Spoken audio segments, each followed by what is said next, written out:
Real Talk 101, episode 170. Kukuha ho tayo dito ng isa. This will be our February 14, Valentine's Day general reading. Paki-follow, like, and share, and support nyo na rin po yung YouTube ko.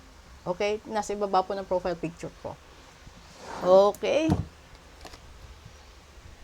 Love, and that is a swan. Uy! February talaga. You have found your soulmate, or they are just around the corner. Remember that when two souls are destined to be together, they always find their way back to each other, and all those things you've had to go through were worth it naman talaga. Totoo ito, no? Totoo ito. Alam mo, panoorin nyo yung mga 5 videos bago ito. Totoo yan. Kaso nga lang, maraming taong masasaktan, maraming taong madadamay, maraming taong yung iba kasi sa sobrang pagmamahal nila nagbibigti nagpapatiwakal, 'di ba? Pero ang pinaka punto nito, Real Talk lang kasi, kung talagang tao na yan ay nakatadhana para sa'yo, kahit ikinasal pa siya sa iba, kahit nakipag-live-in pa siya sa iba, kung para talaga siya sa'yo, magiging sa'yo talaga siya. Mararamdaman mo yan. Ito yung tao na kahit ilang taon ang lumipas, Real Talk, ito yung tipo ng tao na nag-iiwan ng marka sa puso't isipan mo, tagos hanggang kaluluwa.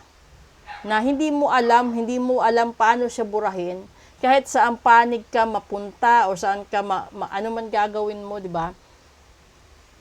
Maaalala mo siya. Kahit gusto mo nang kalimutan, kahit gusto mo nang talikuran, or tinalikuran mo na, kinalimutan mo na, kahit ilang taon nakalipas, isang iglap, nagtagpo kayo ulit. Andun, para kang puputok na bulkan.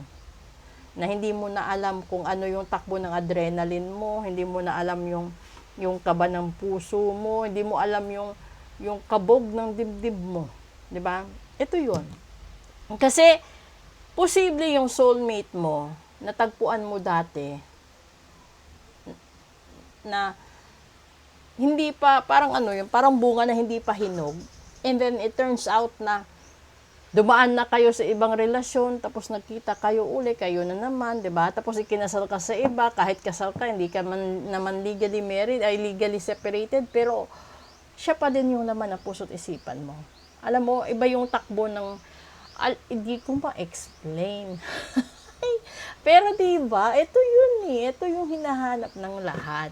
Na matatagpuan mo yung taong para talaga sa iyo, yung taong talagang, 'di ba? Ang hirap Ito 'yun Kung kailan pa dito ka nagkaroon ng totoo, dito lahat-lahat, ito na 'yun. Wala, hindi mo na mararamdaman, hindi mo na mai-explain, di kahit isang salita lang, hindi mo maalam. Matutulala ka, kahit gaano ka siguro katapang, gaano ka kasiga, kapag ito tumama sa'yo, patay ka.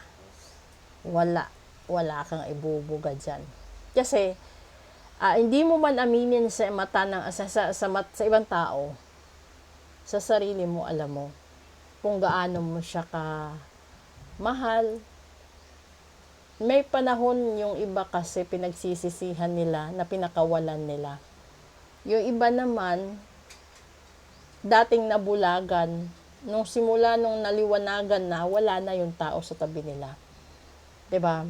Ang daming nasayang na panahon, taon, oras, pagkakataon, na siguro sasabihin mo, kung bibigyan ka ng isa pang pagkakataon, aayusin ko ang lahat na nagawa kong pagkakamali noon, at ipaparamdam ko sa kanya kung gaano siya kahalaga at gaano ko siya kagusto na makasama habang buhay.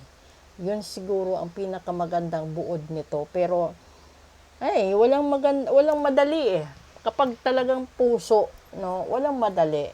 Kasi yung iba dadaan sa away, sa argumento, sa kaso. Yung iba dadaan talaga sa bullying, no, hanggang social media. Pero masarap magmahal, totoo yan. Masakit nga lang.